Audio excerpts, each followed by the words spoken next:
नमस्कार विद्यार्थी मित्रांनो, एमपीएससी महाराष्ट्र लोकसेवा आयोगामार्फत नुकतीच गट क ची जाहिरात प्रसिद्ध करण्यात आली आहे। एकूण 938 पदांसाठी ही जाहिरात आलेली विद्यार्थी मित्रांनो, अर्ज सुरू झालेले आहेत। तुम्ही 27 ऑक्टोबर पर्यंत तुम्ही फॉर्म भरू शकतात।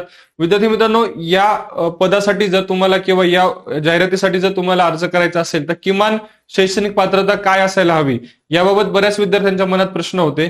बघा विद्यार्थी मित्रांनो, शैक्षणिक अर्हतेमध्ये इथे स्पष्ट उल्लेख केलेला आहे की उद्योग निरीक्षक गट क संवर्ग म्हणजे उद्योग निरीक्षक जे आहे पद आहे, हे पद वगळता म्हणजे हे पद सोडून इतर सर्व पदांसाठी म्हणजे लिपिक टंकलेखक असेल, कर सहाय्यक असेल किंवा इतर जे पद आहेत त्या सर्व पदांसाठी मान्यताप्राप्त विद्यापीठाची पदवी किंवा महाराष्ट्र शासनाने पदवी समतुल्य म्हणून मान्य केलेली अर्हता म्हणजे पदवीधर तुमचं ग्रॅज्युएशन पूर्ण असणं गरजेचं आहे।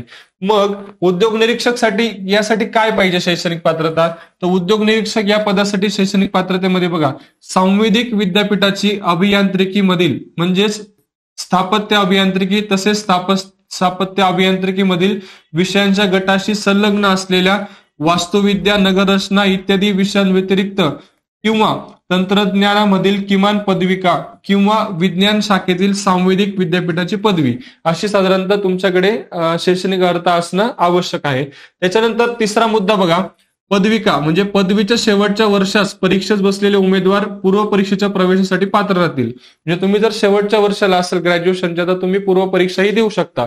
मात्र तुम्ही जर मुख्य परीक्षेसाठी तुम्ही पात्र ठरले तर मुख्य परीक्षेच्या प्रवेशासाठी तुम्हाला विहित पद्धतीने आवश्यक अर्ज करताना तुम्हाला अंतिम दिनांकापर्यंत ग्रॅज्युएशन परीक्षा म्हणजे अंतिम तुमचं ग्रॅज्युएशन पूर्ण असणं गरजेचं आहे मुख्य परीक्षेच्या अगोदर। त्याच्यानंतर तुम्हाला इथे मराठी भाषेचे ज्ञान आवश्यक अशी साधारणतः या जाहिरातीसाठी एज्युकेशन जे आहे शैक्षणिक अर्हता तुम्हाला लागणार आहे। तर विद्यार्थी मित्रांनो, तुम्ही जर या पदासाठी पात्र असाल तर नक्की फॉर्म भरा।